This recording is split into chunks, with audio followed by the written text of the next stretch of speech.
Good evening, everybody. I hope you're all doing well. If you could do the usual, which is just let me know, can you see me? Can you hear me? Does everything look and sound okay? That would be fantastic. Then we can do the usual welcomes, go ahead and talk about some of the topics I want to cover in today's live stream and start having that conversation. So let me know if everything is looking good, sounding good, and everything is all working okay from your side of things. That would be much, much appreciated. Thank you very much, guys.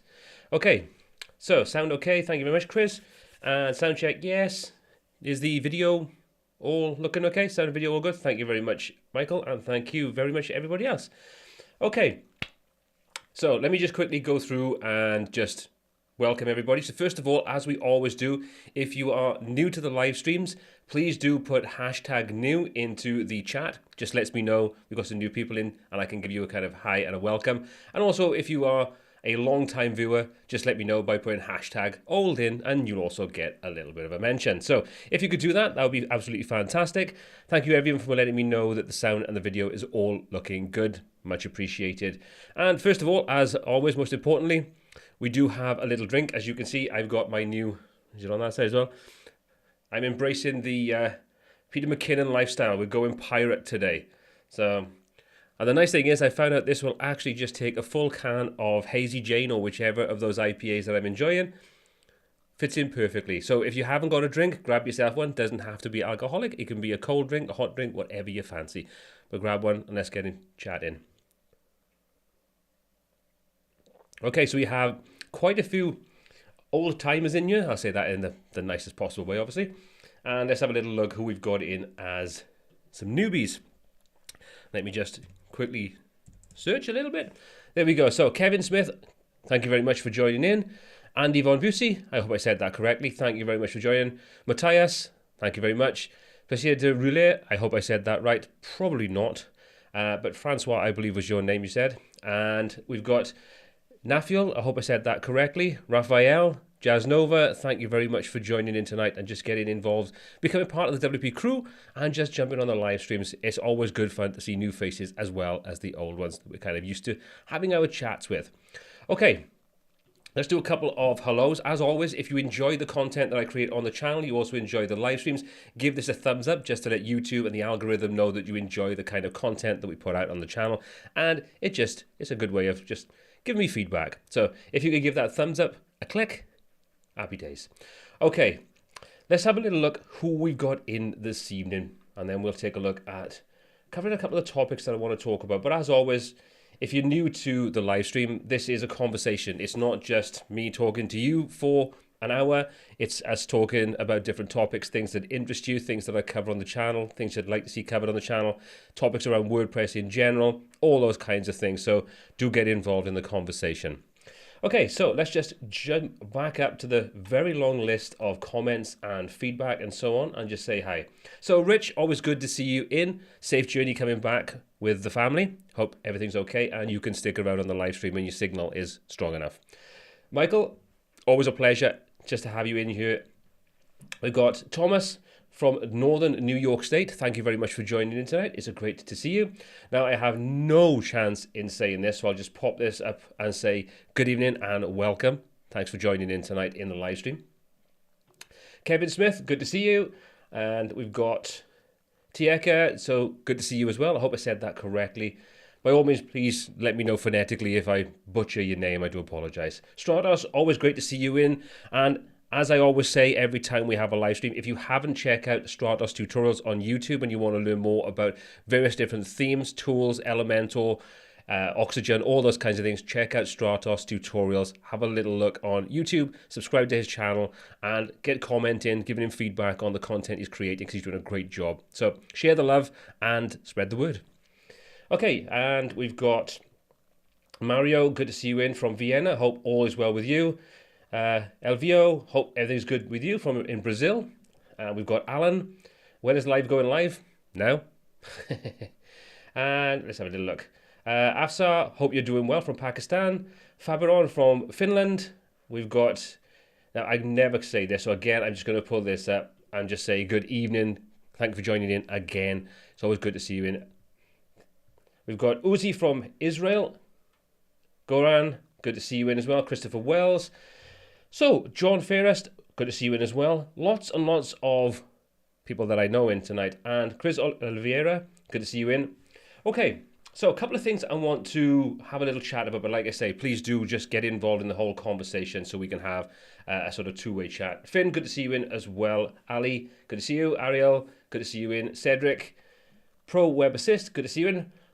No sun in Wales. Well, it's actually been quite nice because, as you can possibly tell by my pirate mug, myself and the wife-to-be, we went down to Tenby for a couple of days, extended the stay down there a little longer than we intended, which is why I'm a little bit behind the curveball, should we say, with tonight's live stream. I intended to have quite a lot of different bits and pieces all done, and then realised that I just didn't have the time to do it when I got back. So I do apologise for some of those things missing. Okay, let's have a little look then. Topics I want to cover tonight. First of all, there's something that sort of popped up a little while ago, a couple of hours ago, I should say, over on David McCann's Facebook group. If you haven't seen this, it's a dynamic WordPress on Facebook. Check it out. David's doing a fantastic job and has a great community going on there. But if you are a Fluent Forms user, you may have also bought into a lifetime deal with Fluent Perks. Not Fluent Forms. Gravity Forms and Gravity Perks. Well, Gravity Perks is a way of expanding what can be done with Gravity Forms, and there was a lifetime deal going on when they originally released this. Well, now they've kind of changed that very, very recently in the last couple of days, and a lot of people are really unhappy with how this is panning out. It's another one of those situations we talked about recently where LTD or lifetime deal owners are kind of having those deals reneged upon for various different reasons. You know, whether you think it's justified or not, it's up to the individual, I think. But it's a trend that seems to be happening a little bit in the WordPress space at the moment, and I don't think it's a good trend. So have you had something like this happen to you? If you have, let me know. What was the plugin, the theme, the software as a service, the SaaS, whatever it was that you've kind of found has kind of pulled that LTD plug? And if you have come across that, or you've seen this and you've read it and you've kind of seen this trend kind of starting to happen, what are your thoughts on this? Do you think this is a bad thing to be happening inside the WordPress space, or in just the sort of online sort of tools space whatsoever? It doesn't really matter. What are your thoughts on this? Have you had it happen to you? Let me know in the chat, because I'd love to know how you kind of feel about it. But that's kind of one of the things that I wanted to bring up, because this is kind of just come up today. If I just hop over and I share my screen with you, you can kind of see what I'm talking about. So if you are a member of David McCann's site, his Facebook group, you will probably have access to this and you've seen it. And they've basically taken the price up from like a $75 per year up to $200 per year. And that's with the discount that they're kind of offering. But again, it's still a lot of people are feeling a little bit shortchanged when they supported the product right back at the beginning, and then it's kind of having that deal reneged upon. You know, let me know your thoughts on lifetime deals, full stop. Do you think they're a good thing, a bad thing, good for the industry, bad for the industry, your experiences, those kinds of things? So please do let me know about that. I'd love to know. Okay, so like I say, check out Dynamic WordPress over on the Facebook group. It's a great little group if you are interested in it. Uzi, love your Star Wars pictures. Thank you very much, sir. They do seem to get quite a lot of interest in the YouTube videos and so on. So, Jacob, greetings from Italy. Good evening to you, or good afternoon. I assume it's good evening actually in Italy.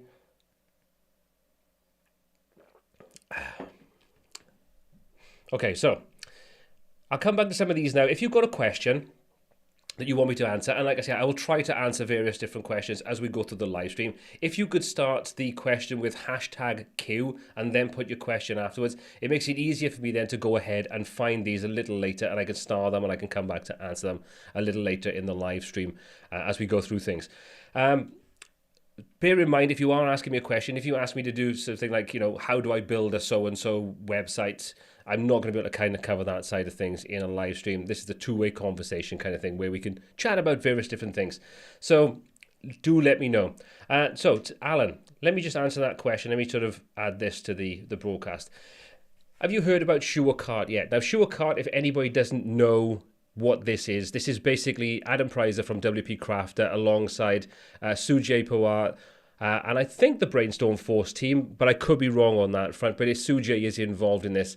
They're releasing, or they're in beta releasing of a new WooCommerce contender, shall we say, called SureCart.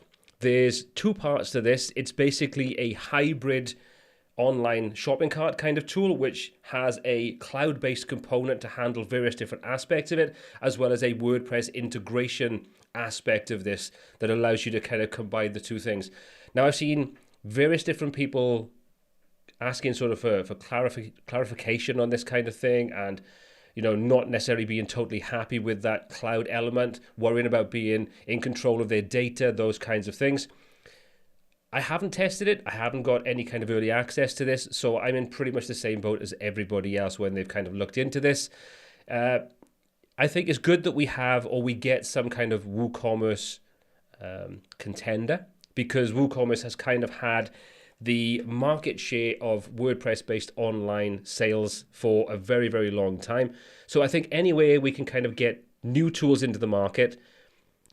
But until I test it, I couldn't give you any kind of opinion on what I think about this or what I think about the company, individuals, or anything else behind it. So I would say wait until something has been released, or at least some beta products are out there and people can get their hands on this, test it, try it out, and see what they think of it. But I think it's one of those things that we need competition for WooCommerce. Whether this is the right competition waits to be, we need to sort of see and test it out a little bit. But competition is always good in any kind of market, because hopefully that will push the pricing down on some of the other tools that you have as part of WooCommerce, or it'll force WooCommerce developers to actually put some extra tools in there to make it more attractive from some of these other options. The other thing to consider as well, I also believe that SureCart will have a free tier and a sort of premium or pro tier. What that would include, I really have no idea at this point in time. We'll have to kind of wait and see when this rolls out and comes out of the beta phase, and then I'm sure various different people will get their hands on it to test it out and give you their feedback on what they think of it. Until then, I don't know. Let's have a look. Do I have any idea if there's a tool to convert a Wix website to a WordPress website? I've never used Wix, so I really don't have any experience of whether it's possible to sort of just convert everything over to a WordPress-based site. Possibly, but I don't know, I'm afraid. Unfortunately, that's not my area of expertise. Okay, so one of the things I want to talk about today, excuse me, I'm pulling things up on the screen while we're kind of talking, is I released a video, I think about a week or so ago, about moving away from page builders, moving over to more block level, sort of Gutenberg-based tools. And that got a lot of mixed reactions. Lots of people are really interested in moving away from using page builders. Some people just want options so they can use those in conjunction with page builders. With different projects, not at the same time kind of thing. But, you have different projects, have different needs, and it opens up more doors. What are your thoughts on this? I mean, are you solely in that camp of page builders? Doesn't matter whether it's Divi, Elementor, Brizzy, or any of the tools out there. What's your thought on moving away from those kinds of tools? I know for me, since I looked to redevelop the WPTuts website, one of the key things that I wanted to do was make sure that I have something that's fast loading, easy to maintain, and isn't plagued by the concerns that we have when we're using tools like Elementor, those kinds of things, where if an update rolls out, is it an update that's going to be a break-in update? Is it going to cause problems? Is our site going to be crash and go offline, or are we just going to have issues with other plugins, third-party tools, and so on? I wanted to streamline the whole process. So this kind of led me down the path of looking at and testing out various different block-based tools. For the most part, I didn't really like them, and I still, in a lot of respects, don't like a lot of the tools that are out there. However, using a combination, for me at this particular time, with Blocksy, the pro version of the theme, and Stackable, and Cadence blocks as well, to be honest, because I found that there's a nice synergy between the two of those for various different parts of the design. That was a really solid platform to build things on. It's fast, it works well. And now with the recent update, if you didn't see my post up on the Facebook group, check that out. And again, if you're not a member of the Facebook group, just go online, do a search for WPTuts, join the Facebook group. It's a great community there of 8,500 people involved in conversations, those kinds of things. Jump on board and become part of that community. But one of the things that kind of came up on there was, I completely lost my train of thought now where I'm going with this. This is so professional. Anyway, like I say, the sort of like the train of thought with this is there's still a lot of areas where tools like this are really not. Oh, I know where I was going. Sorry, I'm backtracking. I'm rubbish. This has been way too long since I've been off live streams. The new feature that's part of Blocksy Pro opens up the ability to create your own truly custom archives and single post pages. So if you create custom post types and you want to assign custom designs to any of those, you can now do that directly inside the Blocksy Pro hooks feature, which is basically how you can inject different parts of your designs into the different page layers, the different templates and so on. And this is kind of one of those things that opens up a ton more options for you if you want to create truly unique designs, and you can leverage whether you want page builders or whether you want to use block editing tools, any of those things. So you can easily create your own custom templates for those and then create custom post types. And this is all done inside the actual theme itself. And it's done incredibly easily. Very, very seamless. I'll be releasing a video on it either this week or next week showing you how easy it is to get started with this. But what I'm finding is if you combine two good tools, a good block editor and a good theme together, you can get an awful lot done. And I find that unless you are creating, really advanced websites where there's a lot of dynamic data and you really don't understand how to code things, you can get an awful lot done with simpler tools over the page builder side things. And that to me is showing that while Gutenberg is still, not great, it is moving forward. And I think the support that it's getting from good tools is helping that really push forward and make it something that is becoming a viable option over the page builders that we've all become very, very used to. We know that the page builders are trying to optimize their code, trying to reduce the divs and all the extra bloat that they kind of bring with it. And they are doing a good job as a most part. But they still have their limitations. And I think this is where, if you have the right project and you don't need all those bells and whistles, which most of us don't in lots of different projects, it's time to maybe look at other options that are not just page builder orientated. I'll talk a little bit later about, for example, like generate blocks and generate press and why I've never really been interested in this theme. And when I bought the blocks plugin when it first came out, I really wasn't impressed in the slightest with it. But going back after people like Kyle Van Dusen been raving about how good it is, led me to go back and take a look. And honestly, if you take the time to take a look at some of these tools and the things you can do with them, the flexibility, for example, the generate press and generate blocks brings with it, really does open up an awful lot of options that I didn't think would be possible, or not this easy or this flexible. So we'll come back to that a little later, but I can see there's quite a lot of different questions coming in. So I'm going to go and just jump back in and take a look at some of those questions and try to answer those. And let's get this conversation going. Like I say, let me know your experience on whether you are only ever going to stick with page builders for the foreseeable future. If so, why?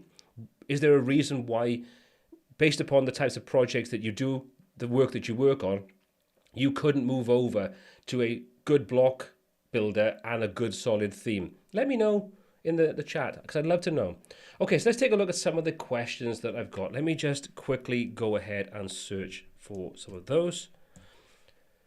Okay, let's have a little look. I'm going to go back and start things off. Michael Wright, did I ever get a hold of glue? I did get hold of glue. I haven't tested it out fully. I mean, I was given a copy of glue a long time ago. For anybody that doesn't know what I'm talking about, glue is basically a suite of add-ons that open up more functionality inside Crockerblock, for example, inside Jet Engine and so on. It's an interesting suite of plugins, and it's a very powerful suite of plugins. But for various different reasons, I haven't had the time to really invest in going over and taking a solid look at it. That may change in the future, but at the moment I've got a plan for what I want to be working on, and I need to come back and take a look at some of these tools a little later down the line. So that's all I can really say at the moment. Okay, Video Boy. Let's have a little look. What do you think about Bricks 1.4 beta update? I tested the beta version of this out when it was first released a couple of weeks ago, because I'm kind of excited to see where this is going. And if anybody doesn't know, Bricks is basically a page builder stroke theme builder with a built-in dedicated theme. It's very, very fast to work with. It's flexible. It's using Flexbox, those kinds of things. So it's quite an advanced set of tools inside there. that's coded very, very well, and it's lightweight, and it's a really exciting kind of set of tools. The latest update that they're talking about, the beta update 1.4, brings with it the final stage of WooCommerce integration, so you can customize things like your cart page, checkout page, those kinds of things. There's also a loop builder inside there, as well as several other really, really powerful features. Still missing a couple of things like conditional logic and things like that. But I tested it out and I had a few issues with things not working the way that they were meant to. And I posted in the Bricks community, the Facebook community, and the general consensus was maybe it's worthwhile waiting until this actually reaches the final so they can iron out any bugs, bring out any extra features that are intended to be brought out in the 1.4 final, and then go back and take a look at it. So that's what I'm doing. I'm waiting for the final version to come out, and then I'll go back, test things out, and release some content on some of those new features. I already covered the loop builder in a previous video, which is still in beta and is in beta, but it's a really, really simple integration, but opens up a ton of options, which is kind of the way that Bricks is really moving forward in that kind of direction. So I have tested it out, and I will be testing it out more so in the near future, but I need to wait for the final release to come out and, you know, make sure that everything is set up and working the way it needs to. Okay, so I kind of think this kind of answers Andy's question as well. Let's see an update review of the Bricks 1.4 after it comes out of beta. Could be this week. You will be seeing it. I will definitely be doing a video on that, taking a look at some of the key new features in there, the things that I think are exciting. So yeah, keep an eye out on the channel. They will be coming as soon as the final version is released. Okay, and let's have a look. Christopher, how do you test your clients that use a Mac or Safari browser? Do you have a Mac? I don't. Yes, I do. I've got a couple of different Macs. So I can test them on there, and I can test them on the PC that I use, and I can test on iPad and iPhone and Android phones and stuff like that. So I'm probably in a lucky position where I can test them out on all the different main devices from a hardware point of view, so I can test them to make sure they work and not in a simulated way. But there are plenty of really good online tools that allow you to, I think Browser Shots is one of them, that will allow you to put a URL in, and it will then go and check to see what it'll look like, and it'll take screenshots of all the different browsers and the different sizes, send that back to you so you can have a screenshot. Then it'll show you all the things and you can identify any issues. It's not the fastest to use, but it can be something useful once you've gone through all the design side of things and you're in the final stage of testing. So take a look at something like Browser Shots. And I believe there's also a dedicated web browser, I can't think of the name of it off the top of my head, I did test it out a while back, that allows you to literally just open up a URL, click the button, and it'll then just create multiple windows inside that are all different sizes for the different types of devices and sort of show you all the different kinds of things that you should be able to see. But I don't think you can ever beat actually testing things out on the physical hardware that you intend to see it on. But yeah, take a look at something like Browser Shots. I'm pretty sure that's the name of it. And you should be able to get at least a good representation of what it's going to look like on the main browsers across PC, Mac, and more than likely on Linux. So check that out. Right, let's have a little look. Add a broadcast. Okay, Jacob, I always said that right. Why don't you do some tutorials on plugins that expand WooCommerce, such as a plugin for choosing the time and day of delivery, or where a buyer can modify the product to his liking? Two simple reasons. One, it's not really possible for me to go and buy every single plugin that kind of comes out.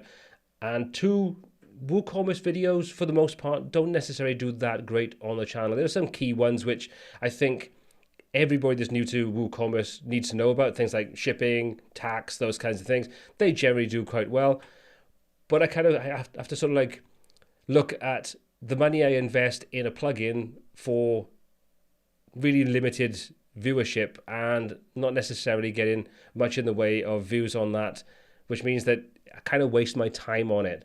But I mean, if you've got specific plugins that you think, you know, are worth taking a look at, by all means, you know, drop information into our chat tonight or drop information into the Facebook group and tag me in, and I'll take a look. And like I say, if I can get copies and I think there's a market or an audience for it, I'll take a look at creating some content on it. So it's never say never, but I've got to look at what the audience that come to my channel are actually interested in and create content for that. You can test other things out, but reality is it takes a long time to create the videos, a lot of effort, sometimes, you know, a decent amount of money invested into tools. You have to make sure that if I create content around those, they're actually going to pay me back for my investment into doing those things. And as you probably know, with over 50,000 free plugins in the WordPress repository and probably tens of thousands of paid ones, it's not possible to cover every single market sector that there is out there and every single type of tool. So I'm sure you understand, but I will try my best. And like I say, if you've got specific ones, let me know and I can take a look in a bit more detail. Okay, so let's have a little look. Sam, I know you talked to people who use Webflow in the past, but I just wondered what your take on it is and have you tried it? I'm always intrigued how WordPress users feel about it. I have tried it and I think it's a solid platform. I think it does take a little bit of learning, but I think if you're coming from a background of using something like Oxygen or Bricks where you are more comfortable with the Flexbox, the CSS grid, those kinds of things, I think you'll transition a lot easier over to a tool like Webflow. If you're new to those, and I think you may find the learning curve is a little steeper than if you are accustomed to that. Obviously, there's a ton of animation tools inside there because that's one of the key things. The way that you would operate the CMS, the online sales, for sort of like a shopping kind of thing, they're very different to what you're used to. So I think with any kind of platform, you're going to have your learning curve with it. And I think if it interests you, because you can sort of use it for free to test things out, you can create a couple of sites on it, it doesn't cost you anything, I would honestly say jump in and test it out because you'll learn a lot more about the platform and if it's right for you and how difficult it is to actually grasp by actually getting stuck in and testing it out and seeing what you think of it. I mean, Dave Foy released a great course from WordPress to Webflow. I don't know when that's open for enrollment again, but it is useful if you want a really good solid course on taking you from not really knowing anything about it, being a WordPress user and transitioning over to it. You may want to check out Dave Foy's course. But also, there's so much good training on the Webflow YouTube channel. The training content is fantastic. It's funny, it's lighthearted, it's educational. I think it's some of the best training that's actually out there on any kind of software platform. So I would say jump in, take a look at some of their videos, get a feel for it, sign yourself up for a free account, test it out, and see if you like it. You might find that it's a natural fit for you, a natural extension from working with WordPress. You might find you absolutely hate it. But then knowing that allows you to make informed decisions moving forward. If you work with clients, is it going to be a platform that would make sense to work with clients on for the right kind of project? If not, well, nothing ventured, nothing gained. But I think as web professionals, part of our job is to explore these new tools that are out there or these alternative tools and see would they provide a better solution for projects moving forward. With that knowledge, you can make the right decision and price accordingly. So check it out, take a look at it. Like I say, I quite like it. I think it's a good platform. I do intend to take a look at creating a video from a WordPress user's point of view, how easy it is to transition or how difficult it is to transition, and some of the things that you might want to take into consideration. But I don't know when that will actually come out, but I do intend to go and take a look at it in a little bit more detail. So yeah, check it out. Greg, will you be doing a full tutorial on Elementor Containers? Yes, I probably will. Again, it's one of those things that I'm waiting for it to mature a little bit because I know a lot of people are excited to take a look at this. It's an Elementor experiment, so it's not a final, and I believe it's still in alpha phase, which means that it's still relatively early. So I wouldn't want to use this on a live production site. So it's like, how much time investment do I want to put into something that I wouldn't recommend actually using right now? But yes, I will absolutely be creating some content on it. I might even create a how to create your first website using, Flexbox container element inside Elementor, or at least showing you how to create your first page and how to utilize the various different layout models. And I've covered that in its own video anyway, but to look at it from a full design point of view, absolutely. I'd be silly not to, because it's a big thing for Elementor users, and it's a topic that I need to cover to show people how to use it and start to get the most out of it, hopefully, and to make that transition from what they're used to with the, the sort of like the inner containers and the inner, what I mean, the way it's currently done at the moment with the columns and rows and all that kind of stuff. So yeah, there will be some content. Excuse me. Okay, Video Boy. Have you tried Thrive Themes, Thrive Suite? Are you not interested in it? I tried it out. They contacted me a couple of years ago and gave me a license so I could test it out. I didn't really like the way it was set up. It didn't kind of resonate with me. I was more excited about what Elementor was doing, and I kind of felt that was fresher, faster, and those kinds of things. But as with most of these things, yes, I probably will go back and take a look at it. But as I said to the sort of comment in the last question, to go and look at a lot of these tools, I've got to fund those out of my own pocket. And some of these tools are not particularly cheap. And my workload in a lot of different ways doesn't really always allow me to go and dive into a completely new platform to get an understanding enough that I can actually teach or create content that I think is worth actually showing people. Because the last thing I want to do is come across, I have no idea what I'm talking about, but trying to put a video together just because, I bought the software. So will I go back and take a look at it? Maybe. I don't 100% know. There's a possibility, and I did look at maybe doing it recently, but I need to be able to invest the time into doing it, and do it justice if I'm going to do something like that. But also I need to look if there's a market for people that are interested in watching content on that. Maybe a roundup on the alternative sort of page builder. I know Thrive Themes and Thrive Suite is more geared towards landing pages, selling, those kinds of things. So maybe I'll create some content in the future, focus on that side of things. I don't know. I don't know for definite. So I don't want to commit to something that I can't guarantee will happen. Okay, so that's a pile of questions answered. If you're enjoying asking me the questions and me giving you the answers and so on, please do hit that thumbs up button just to let the algorithm know that you're enjoying this kind of content. It helps me out, it helps you out, because it means that I can create more content moving forward. Okay, so let's just go past now. Anybody that's new, that's come in during this point where I've been answering questions, please do, if you've got a question, put #Q so I know that it's a question, and then I can go and search for the #Q and I can answer those questions as best as I can. Okay, so let me just, Mario, thank you very much for the super chat. That's much appreciated. To answer your question, in all honesty, I've never actually used Elasticsearch. So I don't have access to it to test it out and to see if it would work with Jet Engine. But what I would suggest is your best place to find that information out is if you're a Jet Engine or a Crockablock subscriber, you've got tools with them and you're paying for a subscription, or you bought the lifetime deal, reach out to their support, because my experience has always been great with them. They've got a good reputation and they can give you a much better answer than I could. They know their software. They know what it integrates well with. Give them a shout, ask them. Or if you don't have that contact information, or you're not, this is a sort of pre-sales question, is it worth me buying Jet Engine if it doesn't work with Elasticsearch, those kinds of things, then hop on to their Facebook group and ask the question there, because there's a lot of knowledgeable people that can tell you whether they've tested it out with Elasticsearch, whether it works, whether the integration is there. And if it's not, then maybe it's one of those things that if enough people are interested in it, they'll look at integrating that into the Jet Engine toolset further on down the line. But my honest answer right now is I've never used it, so I couldn't actually answer the question as to whether it works with it or not, I'm afraid. So, sorry about that. Okay. How to ask a question. Camille, just put Q at the beginning, or #Q at the beginning of your question. And like I say, I will try my best to answer that. Okay. Let's have a little look. Tom.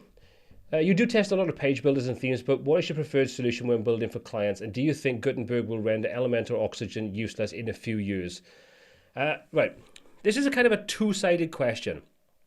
I think if I'm working with clients and I've got a smaller budget, a shorter time scale, or I just need to get the job done to get off my plate, I would generally go with Elementor because I'm so familiar with it. I could put a site together in a day and have everything up and running. If it's dynamic and needs templates built, I'm so used to doing that. Again, I could do that really, really quickly. However, that's because my knowledge and my tech stack is still in the early development phases and testing phases when it comes to using Gutenberg and blocks and so on. But with that being said, like I said earlier on in the live stream, when I redid the WPTuts website, I was adamant that I was not going to use a page builder on it, and I stuck to that. I'm using Blocksy and I'm using both Cadence blocks and Stackable together because they have, overlapping features, but there's also some things that one has over the other, and I prefer one over the other. And I haven't really seen any detrimental effect to the performance of the site when I've tested it out. He says now and then finds out everything just falls to pieces. So I think for simpler sites or sites that don't necessarily require the depth of customization, I would probably go now with using Generate Blocks and Generate Press, or stick to the tool set of using Blocksy as the key theme, the pro version, because it has a lot of new features. One of which I mentioned at the beginning of the live stream, which is you could easily now create your own custom archive and single post templates for custom post types, anything you want. Inject your design elements in there using any block kind of tools, or Elementor, whatever you want. And you have a very, very powerful set of tools there for that side of things. So depending upon the project, the complexity of it, that would probably be where I would go at the moment. But I would more than likely, if I want more customization and I wanted a simpler stack, I would honestly look at Generate Blocks and Generate Press, because where I've been testing that out recently, it is so flexible and has so many useful features. But you do need, if you want to get even more complex and intricate designs, you probably do need to introduce some extra tools like, cadence blocks, those kinds of things. But it depends on the job that you're doing. You can get an awful lot done with that tool set. It's very, very lightweight, well thought out, very, very robust, and not particularly expensive. So hopefully that will answer your question. But great question. Oh, and the last part of it. Do I think that Gutenberg will render page builders basically obsolete in the next couple of years? It all depends on how automatic the people behind WordPress treat the blocks community. If they embrace it and they allow them to, they keep them informed and they create a great ecosystem that allows the block level tools like Generate Blocks, like Cadence Blocks, those kinds of things to flourish and expand what can be done with Gutenberg itself, then yeah, there's a good chance that it could push those out of the way and they won't be quite so favorable. But the flip side is, it's still got an awful long way to go, even with the expansion that tools like these block builders bring to it and a good theme. Full site editing is still really, really early days. Just Gutenberg on its own, I can't foresee that in any short space of time, and I'm talking like, the next 3 to 5 years maybe, making such a large leap in features, functionality, and all the things that we need to create more complex designs, more comprehensive websites. I just don't see that happening unless there's some quantum shift in the way that they develop the whole structure of WordPress and Gutenberg and so on. So I don't really see it happening on its own with just Gutenberg. I don't. Okay, and let's have a little look. Francois, how do you earn a living? All those free tuts are amazing, but do you plan another paid course? How do I earn a living? Well, there's a couple of different things. I'm not going to go into huge amounts of detail because I don't think I need to, but I basically, when I split from the design company that I was a part of and I became a freelancer, the first thing that I did was plan out the fact that I wanted to have multiple revenue streams. And I've talked about this in the past. In this day and age, you need to be flexible. You need to have multiple revenue streams coming in, whether you're a web designer and you've got, sort of domain renewals, hosting, maintenance plans, as well as new projects, those kinds of things. All those streams of income need to be nurtured and catered for. And I did the same thing. So up until where we had the pandemic 2 years ago, I was still basically splitting my time, 50% working on YouTube, 50% working in my design company. When the pandemic kind of hit, I decided that most of my customers or most of my clients were self-contained. They didn't need me to make most of the changes to their websites, which is the way that I set them up. I thought, well, I can go one or two ways. I can either stress and panic about that, or I can double down on YouTube and push that forward, make that my primary focus, which is what I did do. So thankfully, YouTube makes me a decent enough living.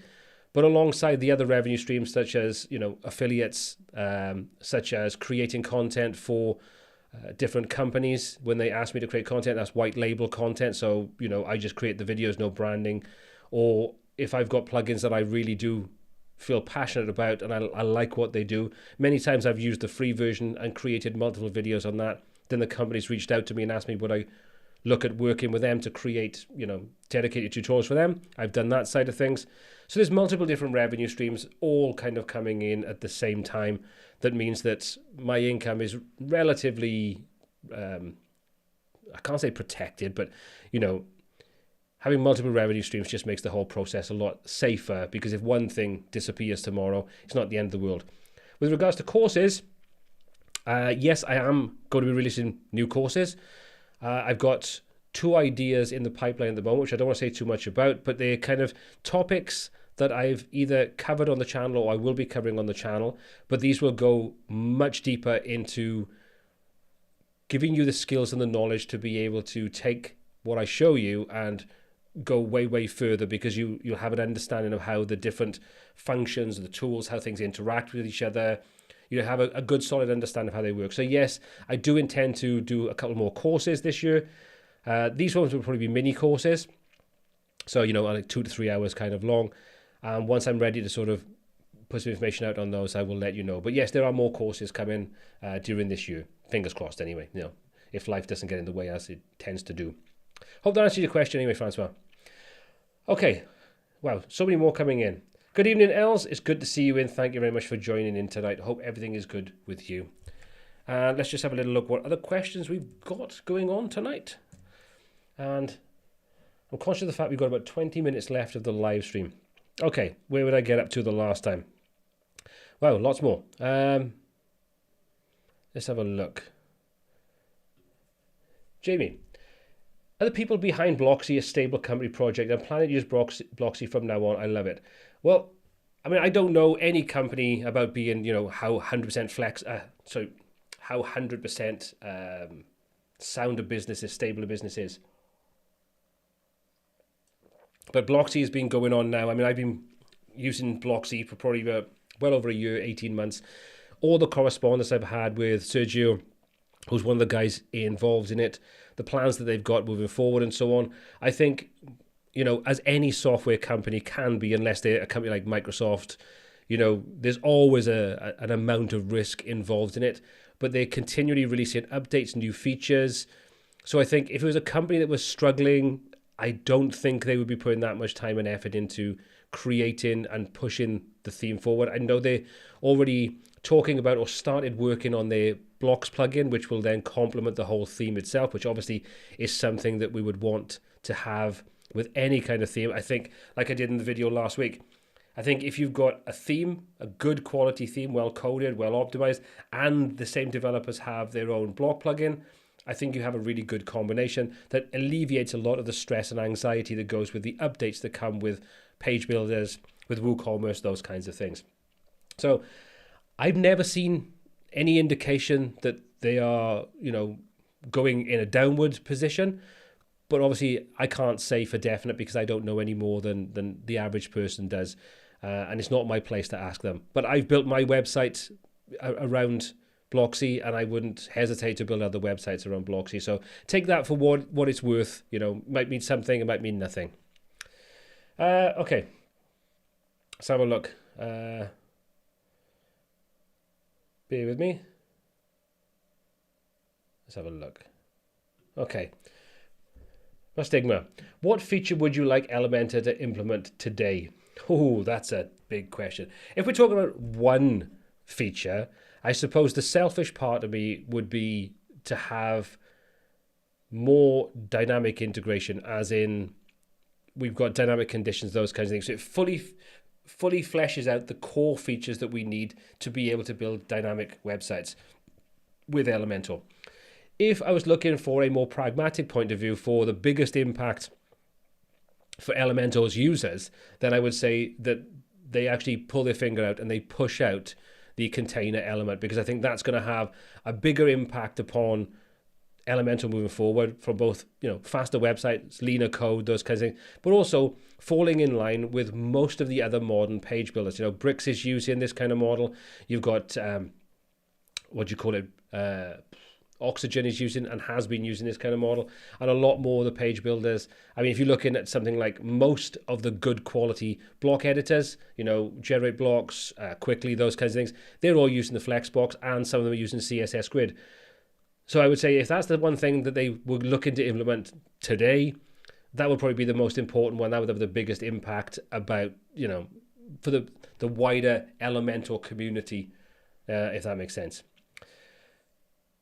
Jacob, do I Do I use any theme forest themes? No, I don't. I used to use some years ago when I first got into WordPress and I first started using that instead of my own CMS. Then Theme Forest was one of the sort of main places that I used to go to get themes from.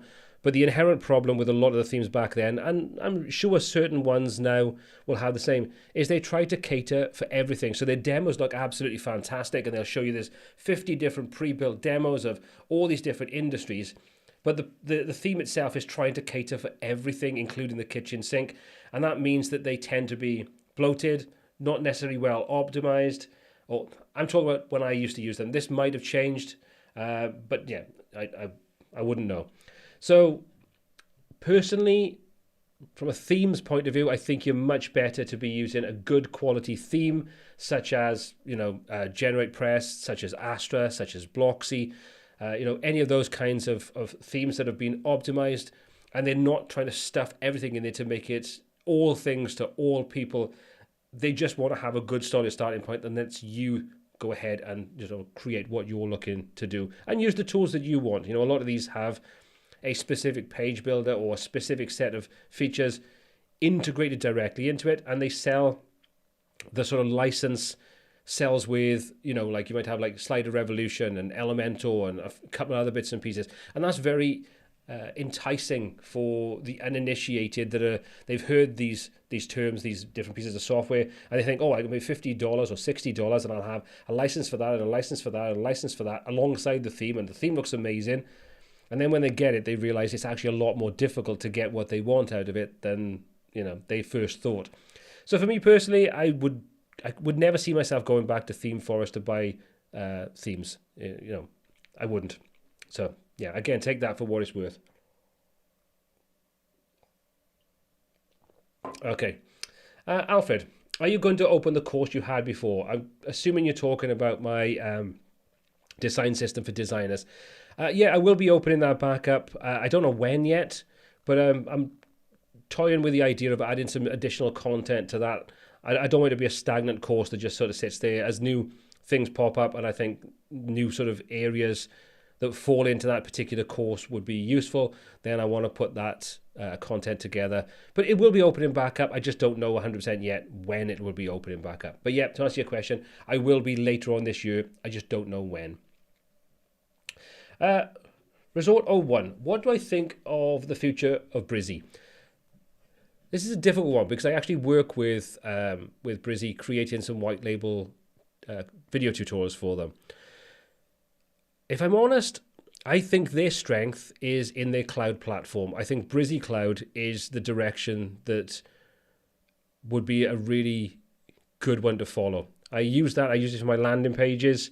I've used it for various different things. I like the platform. I prefer it to what Elementor's released. I think they've got the advantage there to create something really, really powerful. And I would like to see them take that even more, even further, in 2022 and 23 and beyond. So for me, I'm not as excited about the WordPress platform as I am about their cloud-based platform, because I think that offers the most positive set of options for my personal use case. So again, hopefully that will kind of give you my opinion on it. But I think as a tool, I like Brizzy. And as I've always said about Brizzy, the thing that has frustrated me in the past is it takes a long time to roll out features. And that, I think, has probably been part of Brizzy's adoption problem longer term.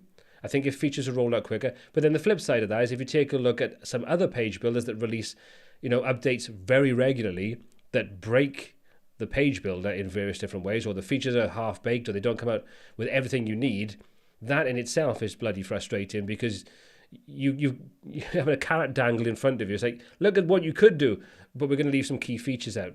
So, there's that swings and roundabouts. Like, do I prefer a platform that takes longer to release things, but when they come out, they are complete? Or do I like ones that are pushing updates out very regularly, but they can break things and do break things on a semi-regular basis? I think I'd probably go for the safer approach, which kind of goes back to like Generate Blocks and GeneratePress. Tom, the sort of like the guy behind that, that's his kind of mantra, is it takes as long as it takes to be done, but they'll only release it when it's ready to be released and it works flawlessly. And they don't shove everything inside there, including the kitchen sink, and the outside toilet. So, I like stability. I don't want the hassle and stress that comes with updates that I'm never sure they're going to break something. That really is a pain in the ass. Okay. Rito, I hope I said that correctly. My stack is Generate Press Theme and GP Blocks. To display dynamic content, which tool would you recommend? ACF, Toolset, Jet Engine. The goal is to filter results, add reviews, and favorites.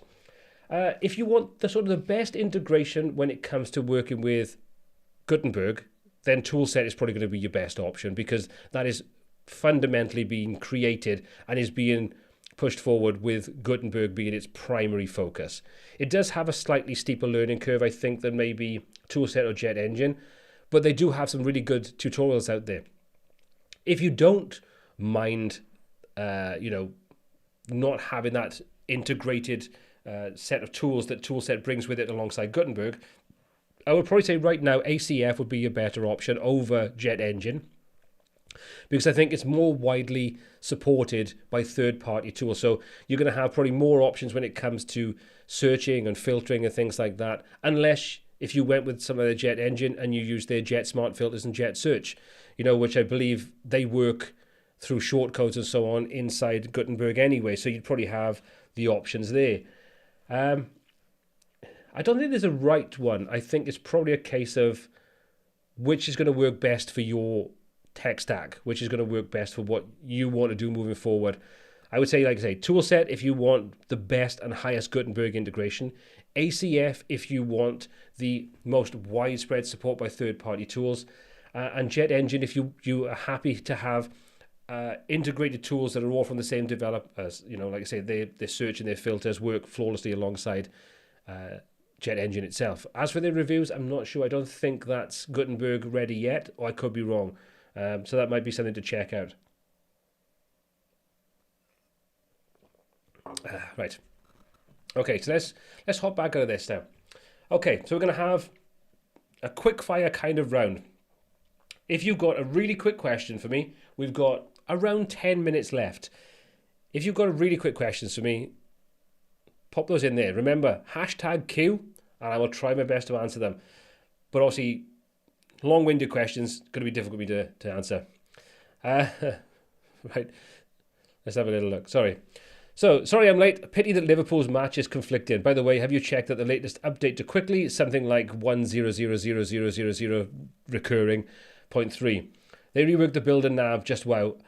I don't know if I've ever taken a look at the latest one. I took a look at a very, very recent one where the interface has been reworked. It's like in the dark mode, and it's changed quite a lot from the original video that I put up when it was on AppSumo. And one of the comments that I said on there was about, I didn't like the interface. But no, I need to go back and take a little look at it. I just haven't had the time to really delve into it, because I think there's quite a learning curve when it comes to Quickly. And for anybody that doesn't know, Quickly is basically a block level tool for Gutenberg, alongside Advanced Custom Fields Pro included in it, and its own dedicated theme that uses CSS Grid and Flexbox. It's an incredibly powerful and exciting platform, but I think it still needs a little bit of polish to get it where it needs to be. So yeah, I haven't checked out the latest.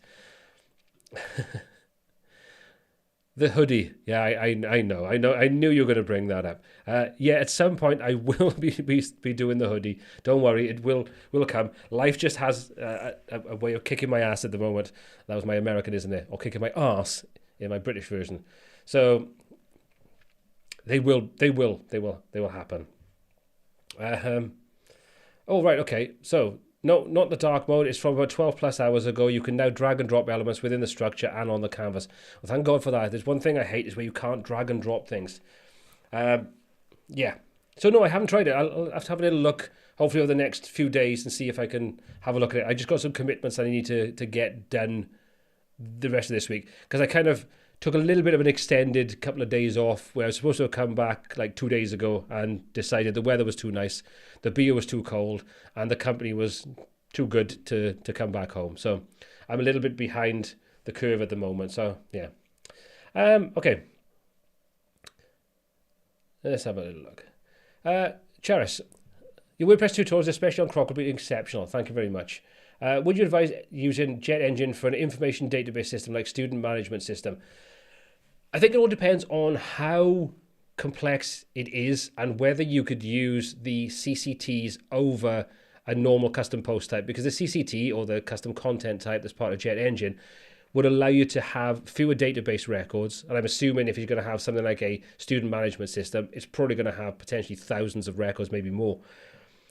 You ideally want to look at something that's going to give you slight independence from the normal WordPress database, for the very reason that if you consider that every record that gets added in has multiple entries inside the normal WordPress database, but using something like a CCT, a custom content type, would have one entry for that database entry, which means that searching and filtering and just pulling information up on screen would be considerably quicker. Then that might be something to take a look at, using Jet Engine with.